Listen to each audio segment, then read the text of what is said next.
Neste momento, Deus, através desta emissora, leva até você mais um programa de fé, com mensagens, hinos e orações a seu favor.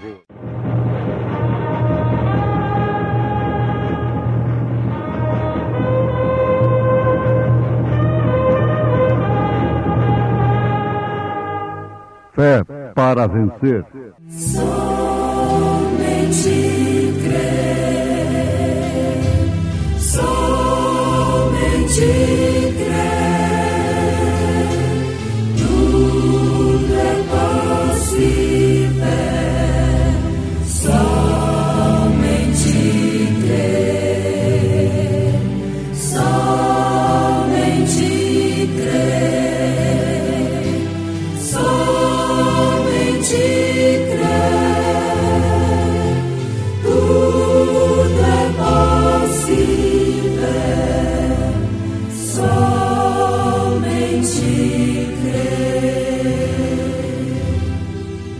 Sabe, porém, isto que nos últimos dias sobrevirão tempos trabalhosos, porque haverá homens amantes de si mesmos, avarentos, presunçosos, soberbos, blasfemos, desobedientes a pais e mães, ingratos e profanos, sem afeto natural, irreconciliáveis, caluniadores, incontinentes, cruéis, sem amor para com os bons, traidores, obstinados, orgulhosos, mais amigos dos deleites do que amigos de Deus, tendo aparência de piedade, mas negando a eficácia dela.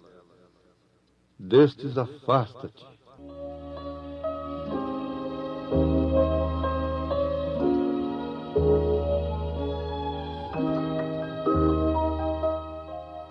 Aqui está uma recomendação de São Paulo que não deixa de ser uma profecia viva, especial, direta para os últimos dias da Igreja de Jesus Cristo aqui na Terra, os últimos tempos. Isso está na segunda carta a Timóteo, capítulo 3, a partir do verso 1. Nós já temos aprendido, ouvintes, com muita propriedade, que as almas que estão debaixo do altar, isso se tratando da revelação do 5º selo, em Apocalipse 6, a partir do verso 9, não se trata definitivamente da noiva de Jesus Cristo, nem muito menos daqueles que serão salvos na segunda ressurreição, pela grande tribulação e mesmo no julgamento do trono branco. Esse conhecimento é muito profundo, apesar de simples, desde que seja revelado à pessoa, ao crente, e de extrema necessidade para não sermos confundidos nesses dias, enganados, porque Jesus profetizou acerca dos dias em que estamos vivendo, que o engano seria tão grande que, se possível, enganaria até os escolhidos. Quando a coisa era na arena, a fé era provada, disputada na arena, com leões, com fogueiras, novilhas selvagens, touros matadores e outras sortes de desafios à vida. Não havia engano. O homem, para dizer que era crente, ele tinha que estar disposto a dar a sua vida em troca de tal declaração, para dizer que era cristão. Agora a coisa é diferente. É de etapa em etapa, dispensação em dispensação, de era em era. O diabo muda de máscara, porque quando ele não está segurando puxando para trás, ele empurra. Isso é que tem acontecido. Mas os escolhidos não serão enganados. E o que faz a diferença está justamente na revelação dos selos. O que faz a diferença do mensageiro, do ministério desta era, é exatamente isso. Caso contrário, ele seria apenas aquilo que alguns pensam e dizem que ele foi, ou que ele é. Um grande homem de Deus, usado por Deus, e que amou muitas pessoas e teve o maior dom que já se conheceram aqui na Terra. Mas não é apenas isso. A diferença veio exatamente na terceira etapa do seu ministério, que é a revelação das 7 eras da igreja, acompanhada pela revelação dos 7 selos, 7 taças, 7 trombetas, etc. E agora, pensando um pouco sobre o 6º selo, que tem acontecimento simultâneo com o 5º selo, nós vamos constatar uma coisa muito profunda também, é que Deus não trata com os judeus ao mesmo tempo que está tratando com os gentios. Deus nunca tratou com os judeus, tratando com os gentios ao mesmo tempo. Ele teve que virar as costas para os judeus para voltar-se então para os gentios. E isso aconteceu exatamente quando ele veio para o que era seus e os seus não o receberam, porque eles foram cegados pelo propósito de Deus e o seu amor para conosco. Os irmãos de José lá no Egito foram cegados e perseguiram a José. José é um tipo verdadeiro de Cristo. Ele foi odiado pelos seus próprios irmãos. Foi jogado numa cisterna, numa cova. Foi tido como morto pelo seu pai. Sua túnica, que tinha 7 cores e apontando para o ministério de Jesus Cristo nas 7 eras da igreja, foi manchada de sangue para enganar o pai. E foi vendido como Jesus foi vendido. Ele foi vendido para o Egito, para um sistema organizacional, representa o sistema mundial de igrejas. Mas aquilo tudo tinha um propósito. Era para que Deus viesse a tratar com os gentios. José se casaria com uma moça gentia. E com aquela gentílica, ele teria 2 filhos, que seriam abençoados com as mãos cruzadas de Jacó. O mais novo recebendo a bênção com a mão direita, e o mais velho, ao contrário da tradição, recebendo com a mão esquerda. Isso era Deus cruzando,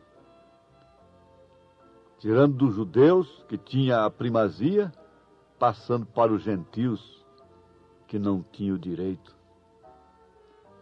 A Bíblia se cumpre em tipos de uma maneira muito maravilhosa. E isso nos traz uma confiança muito grande naquilo que nós cremos. Com razão, João disse, no que é verdadeiro nós estamos. Porque isso não faz de mim, de nenhum pregador da mensagem, um homem famoso. Todos sabem que o que nós pregamos é baseado estritamente naquilo que Deus revelou ao profeta desta era, do qual não nos envergonhamos. Nós não temos por que escondê-lo do povo. Não temos por que esconder aquele que nos daria galardão. Por que fazê-lo? Mas veja que coisa importante, que na verdade não tem a ver conosco. de uma forma direta, mas tem a ver conosco de uma forma indireta. Porque quando eles crucificaram a Cristo, Deus voltou para os gentios. Foi à casa de Cornélio e Paulo foi enviado aos gentios, inclusive foi para Roma, levado preso, e lá eles cortaram o seu pescoço, amputaram o seu pescoço. Pedro nunca foi a Roma, porque ele foi apóstolo da circuncisão. Paulo é quem foi a Roma, e lá ele morreu. Mas ele deixou o seu evangelho completo, suas cartas completas. Enquanto ele não completou a Bíblia, enquanto ele não completou o seu ministério, o que acontece com todos os homens chamados diretamente por Deus, eles não puderam matá-lo. Agora, veja, quando nós estamos vivendo na última era, que é a Laodiceia, crucificaram a Cristo novamente, rejeitaram a mensagem do dia, traspassaram a palavra com suas lanças de credos e dogmas, mas ao fazê-lo, o que sai daquilo? Sai água, sangue e espírito, o que quer dizer justificação, santificação e o batismo verdadeiro com o Espírito Santo, que não é nada de dons carismáticos, mas sim a fé genuína na palavra de Deus. Crucificaram a Cristo novamente. Elias, o profeta de Deus para esta era, pregou uma mensagem cujo tema é: eu acuso esta geração por ter crucificado a Cristo novamente. A palavra foi traspassada. A interpretação técnica, científica da palavra crucificou a Cristo novamente. E quando Cristo foi crucificado pelos judeus, Deus voltou para os gentios, cortou o galho original da oliveira, enxertou o zambujeiro, que é o gentil. Mas, ó arrogante gentil, o mesmo que fez isto, tirando o galho original, enxertando o zambujeiro, que é o gentil, tem o mesmo poder. Ele fará o mesmo. Ele vai cortar o zambujeiro e enxertar novamente o galho original. E quando crucificaram a Cristo agora, novamente, o que faz Deus? A mesma coisa que ele fez então. Ele vira as costas para os gentios e volta para os judeus, enxertando o galho original. Agora nós estamos em pleno acontecimento da vinda do Senhor. Jesus já veio. Leiam 1 Tessalonicenses capítulo 4, verso 16. É que o Senhor virá com alarido, voz de arcanjo e trombeta de Deus. O mesmo Senhor descerá do céu com alarido, voz de arcanjo e trombeta de Deus. Ora, o mesmo Senhor descerá do céu. Ele desceu. Exatamente. Ele desceu. O alarido é a mensagem para o arrebatamento. A voz de arcanjo chamará os mortos, aqueles que dormiram em Cristo, para a primeira ressurreição. E nisto nós os que estivermos vivos, seremos transformados e subiremos com eles a encontrar o Senhor nos ares. Leia isso em 1 aos Tessalonicenses capítulo 4, a partir do verso 13. 1 Coríntios, capítulo 15, a partir do verso 50. Leia, preste atenção nisso, pensando nessa linha. Então, nós temos de ver isto de uma maneira clara, uma maneira evidente. Isso não é uma interpretação aprendida entre quatro paredes. Isso é Deus. O que falta agora é a aparição de Jesus Cristo. O mundo religioso já caiu no juízo temporário, que é o engano. O nome de Jesus agora vai ser pregado por programas que levam lá todo tipo de gente. Então leva um que fala de Jesus também, que canta para Jesus, que enche estádios e coisas assim. Vocês não estão notando como o nome de Jesus Cristo se tornou tão comum agora? Falar que o Senhor fez isto, Jesus me fez isto, Jesus me libertou. Libertou de quê? Eles também diziam assim que eles não eram escravos, que eles eram filhos de Abraão, que eles eram livres. No entanto, eles estavam mais do que escravizados nos dias de Jesus. É a mesma coisa agora, gente. Sempre hei de dizer, quem vê essas coisas, quem crê nessa mensagem, não é melhor do que ninguém. Como Jacó não era melhor do que Esaú. Pelo contrário, Jacó já quer dizer o quê?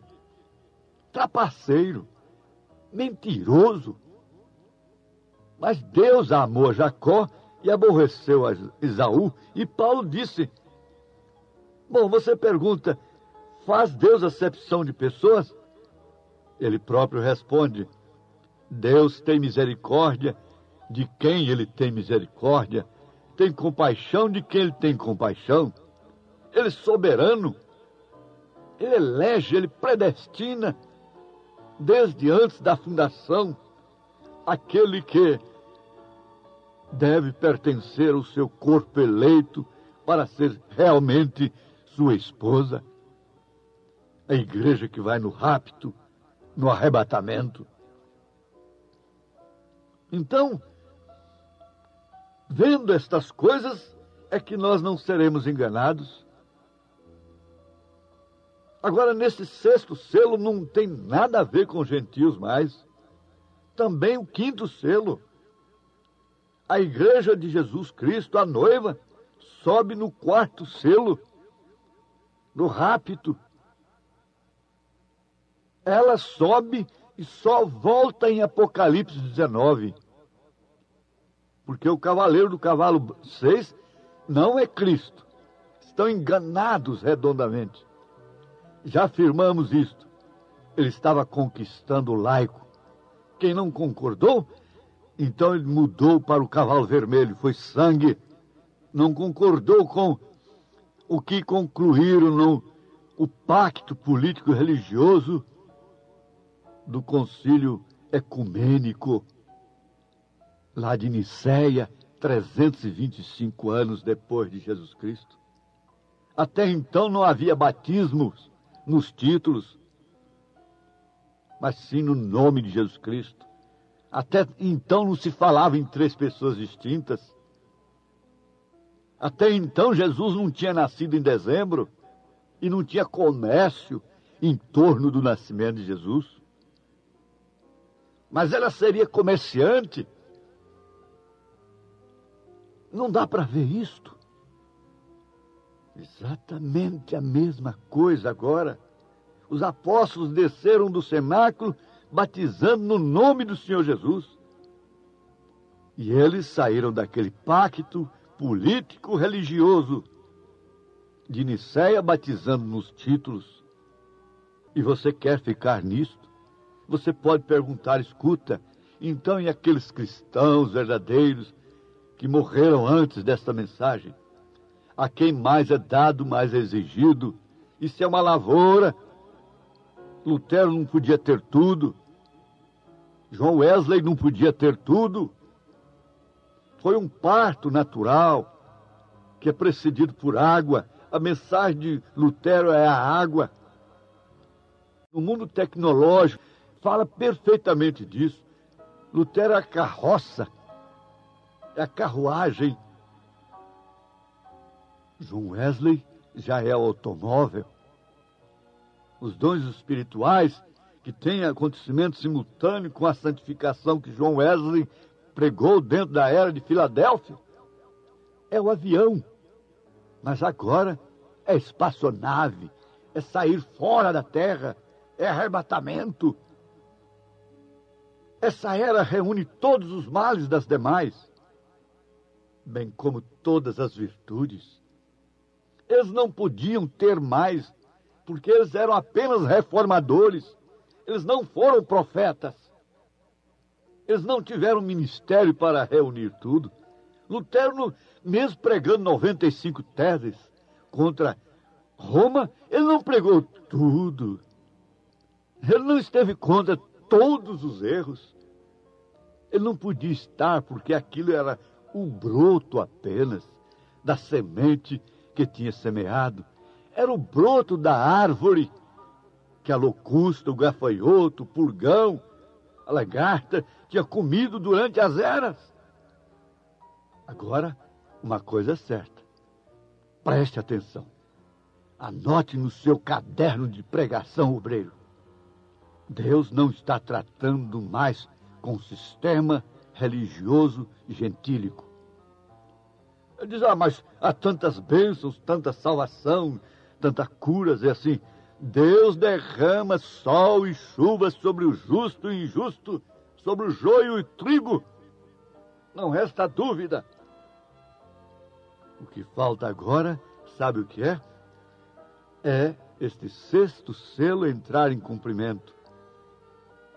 Moisés e Elias, mesmo, as duas testemunhas de Apocalipse, capítulo 11. As duas oliveiras, pregando em Jerusalém e fazendo os mesmos sinais que eles fizeram quando estavam aqui. Período da grande tribulação, cumprindo assim a última metade das 70 semanas de Daniel. A última semana foi cortada com o sacrifício e Deus passou a tratar conosco, com os gentios. Mas agora ele fecha o parêntese e volta para os judeus. E os gentios ficarão aí com seus credos, seus dogmas, pregando até mesmo a vinda do Senhor, quando ela já se deu. Isso aconteceu com as virgens nécias. Então, o que realmente acontece é isso. O sexto selo, eles têm poder para interromper a natureza. E uma vez interrompendo a natureza, não haverá mais meios científicos para usar dela. O juízo está caindo sobre a terra. Você que tem crido, você que está seguro em sua alma, só tem uma coisa a fazer, é dizer Maranata. Ora vem, Senhor Jesus, apareça nos ares, porque vir ele já veio. No ministério do Filho do Homem, sempre um profeta na Bíblia é chamado de o Filho do Homem. Ezequiel foi chamado assim. Maranata, ora vem, Senhor Jesus. Deus te abençoe. Em nome do Senhor Jesus Cristo. Amém.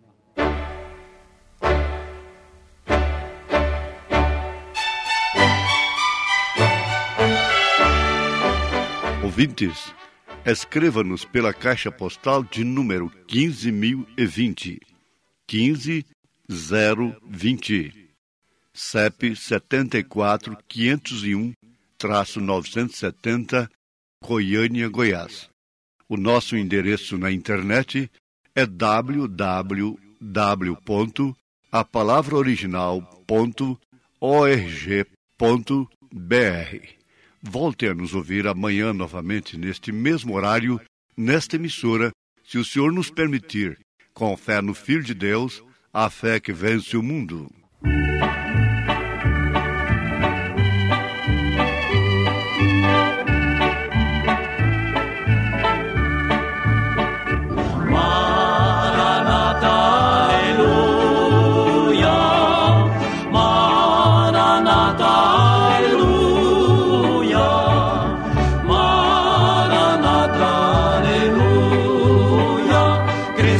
volte sua noiva levará.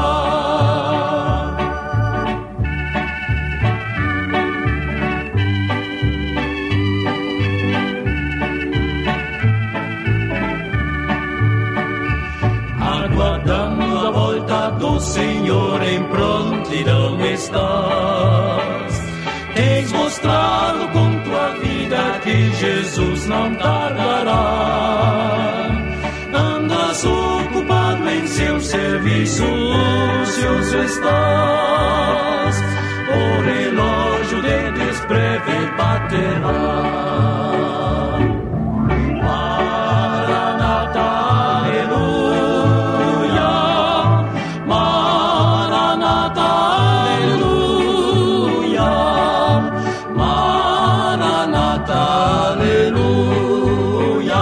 Cristo volte, sua noiva levará.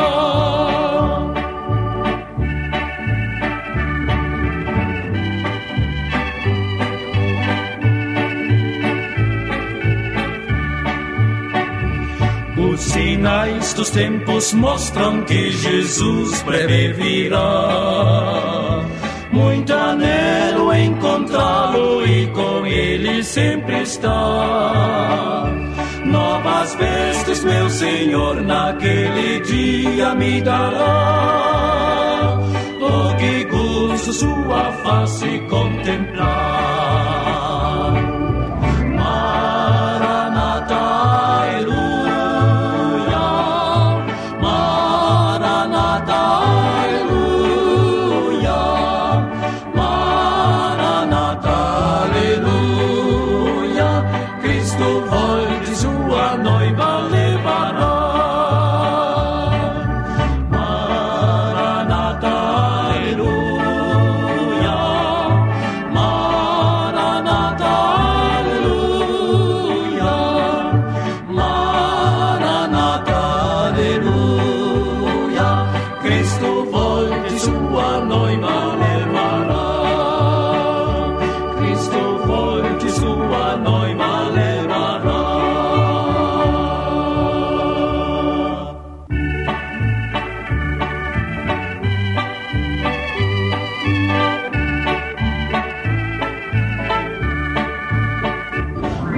Maranata, aleluia. Maranata, aleluia. Maranata, aleluia. Cristo volte, sua noiva levará.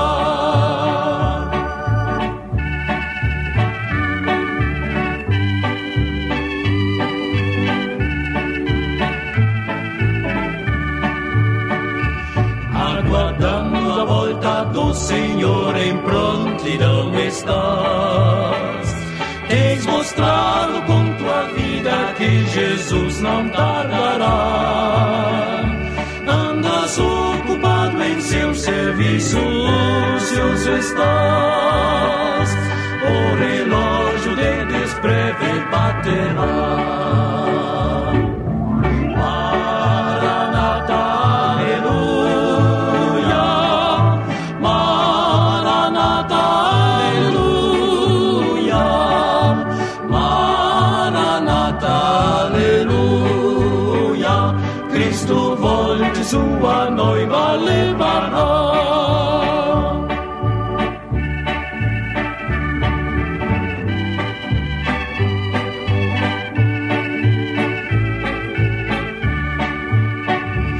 Os sinais dos tempos mostram que Jesus breve virá. Muito anelo encontrá-lo e com ele sempre está. Novas vestes, meu Senhor, naquele dia me dará. Oh, que gozo sua face contemplar. Maranata, aleluia. Maranata, aleluia. Maranata, aleluia. Cristo volte, sua noiva levará.